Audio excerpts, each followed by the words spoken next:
আসসালামু আলাইকুম। আশা করি পরম করুণাময় আল্লাহর ইচ্ছায় সবাই ভালো আছেন। আমি আজকে কয়েক একজন ব্যক্তির পরিচয় নিয়ে বলবো। ক্রমান্বয়ে আমি মোটামুটি অনেককেই নিয়ে আসবো। তো বেশ কয়েক মাস, ইভেন কয়েক বছর যাবতই সোশ্যাল মিডিয়াকে যারা বেশ ব্যস্ত করে রেখেছেন, তাদের মধ্যে জনাব গোলাম মাওলা রনি অন্যতম। এই পর্যন্ত আমার কাছে যে তালিকা আছে, তাতে প্রায় 50 জনের মতো হবেন যারা সোশ্যাল মিডিয়াকে ব্যস্ত করে রেখেছেন। আমি চেষ্টা করব তাদের মধ্যে অন্তত বেশ কয়েকজনকে সামনে উপস্থাপন করার জন্য, বিশেষ করে যারা দেশের সার্বিক পরিস্থিতি, রাজনীতি এবং দেশকে নিয়ে চিন্তা করেন বলে তারা দাবি করেন। তো আজকের প্রসঙ্গ জনাব গোলাম মাওলা রনি। জনাব গোলাম মাওলা রনি কে? তার বেসিক বায়োগ্রাফি সম্পর্কে আমরা মোটামুটি সবাই জানি। তিনি পটুয়াখালী 3 আসন থেকে আওয়ামী লীগের টিকিট নিয়ে 2008 সালের নির্বাচনে নির্বাচিত একজন মাননীয় সংসদ সদস্য। জনাব গোলাম মাওলা রনি ঢাকা বিশ্ববিদ্যালয়ে পড়াশোনা করে পরবর্তীতে ইউএসএ শিকাগোতে তিনি আইন বিষয়ে পড়াশোনা করেছেন বলে যতটুকু জানা যায়। তিনি ব্যক্তিগতভাবে সেবোল্ট গ্রুপের প্রধান নির্বাহী কর্মকর্তা এবং একটি অনলাইন সংবাদ মাধ্যমের মালিক। জনাব গোলাম মাওলা রনি 1966 সালে ফরিদপুর জেলার সদরপুর থানায় জন্মগ্রহণ করেন এবং পরবর্তীতে তাহারা পটুয়াখালীতে মাইগ্রেট করেন। এই এই বেসিক এই তথ্যটি আমরা মোটামুটি সবাই জানি, কিন্তু যে জিনিসটা আমরা জানি না সেই জিনিসগুলো নিয়ে একটু কথা বলতে চাই। জনাব গোলাম মাওলা রনি খুব ধনী পরিবারের সন্তান ছিলেন না, তবে বেশ মেধাবী ছিলেন। তিনি রাজনীতি নিয়ে এবং তার চিন্তা চেতনা দিয়ে লেখালেখি করতেন। তিনি তৎকালীন আওয়ামী লীগের প্রধান শেখ হাসিনার দৃষ্টি আকর্ষণ করতে সমর্থ হন এবং সেই সমর সেই সামর্থ্যের পিছনে প্রয়াত সাজেদা চৌধুরীর ভূমিকাও কম ছিল না। তো সেখান থেকে জনাব গোলাম মোল্লা রনিকে আওয়ামী লীগ টিকিট দেয়, টিকিট দিয়ে তাকে সংসদ সদস্য বানায় এবং তারপরে তিনি বাংলাদেশের একজন পরিচিত মুখ।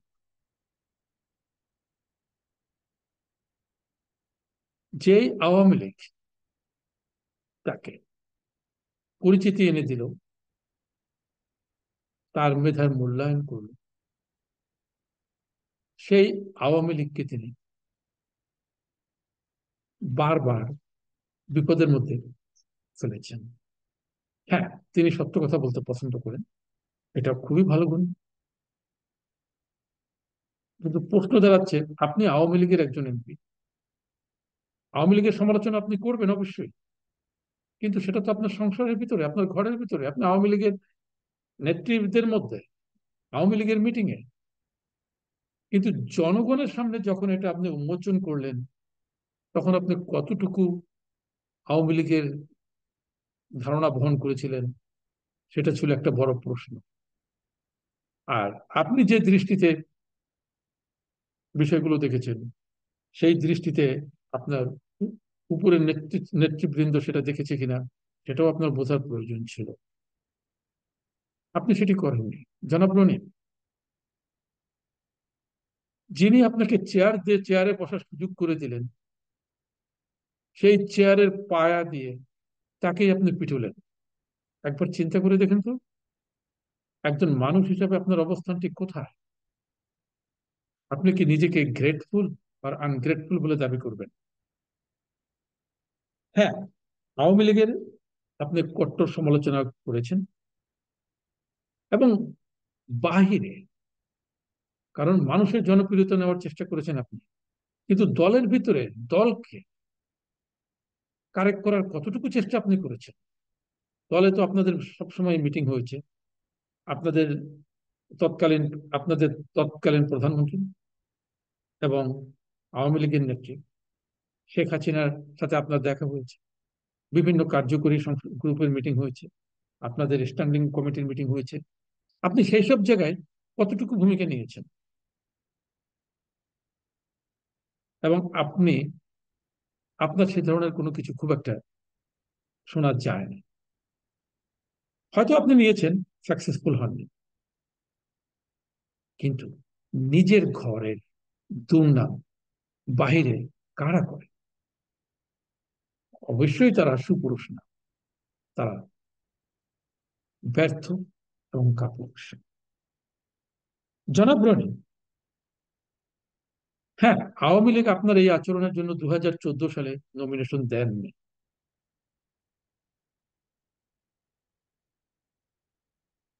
আপনি রাগে ক্ষোভে জেদে 2015 সালে ঢাকা দক্ষিণ সিটি কর্পোরেশনের স্বতন্ত্র প্রার্থী হিসাবে নির্বাচন করলেন শেখ হাসিনাকে চ্যালেঞ্জ করে।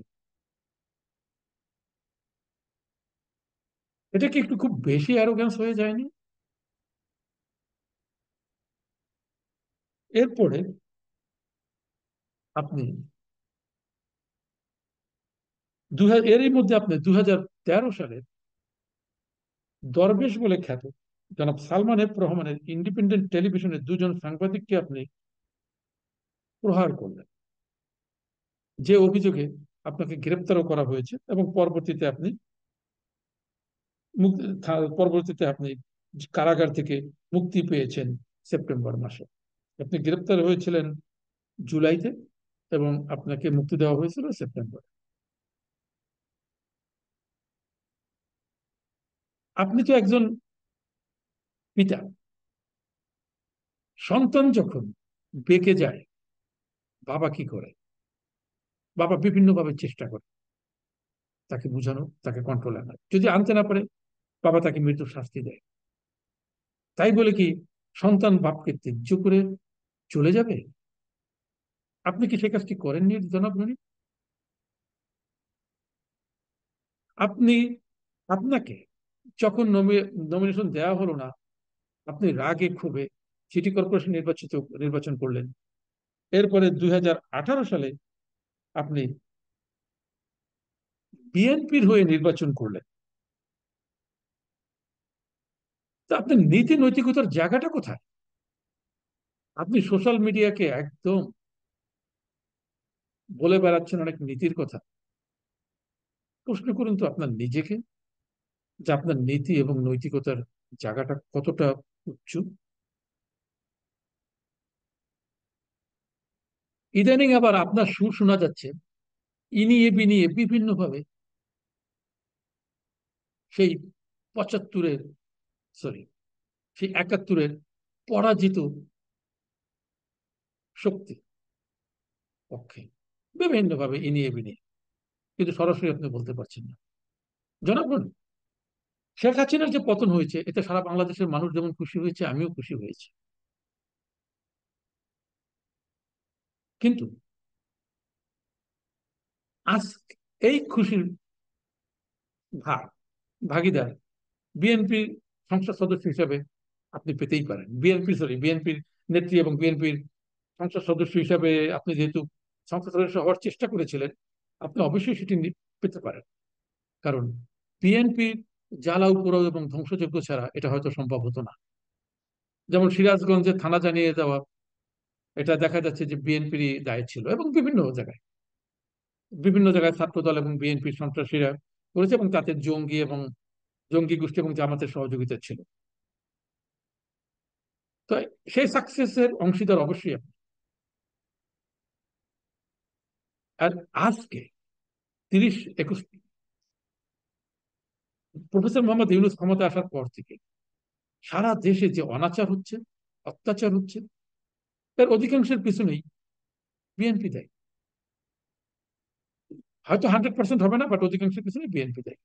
কদাচিৎ দুই একটি ঘটনা যেখানে জামাত বা উগ্রবাদী কিছু গ্রুপ জড়িত, এছাড়া অধিকাংশ ক্ষেত্রে বিএনপি। তাহলে আজকে সারা দেশে যে সন্ত্রাস হচ্ছে, এর দায়ভার কি আপনার উপরে যাবে না? কোথায়? আপনার তো একটা বক্তব্য তা নিয়ে শুনিনি। আপনি তো বলেননি যে আমি যেহেতু বিএনপি করি সেই হিসাবে এর জন্য আমি নিজেও দায়ী। তো সত্যবাদী জনাব রনি, আপনি কি নিচে মূল উদ্দেশ্যটাকে খোলাসা করবেন? জানি আপনাদের মতো ব্যক্তি দ্বারা এটি খোলাসা করা সম্ভব নয়, কারণ আপনারা গ্রিন জোনে, আপনারা, আপনাদের জোন হচ্ছে গ্রে জোন। আপনারা গ্রিন জোন বা চলেন না, আপনারা রেড জোনেও থাকেন না। আপনারা সবসময় গ্রে জোন দিয়ে চলার চেষ্টা করেন, এবং গ্রে জোন দিয়ে তারাই চলে যারা সব সময় সবকিছুর মধ্য থেকে কিছু একটা পাওয়ার আশা করে।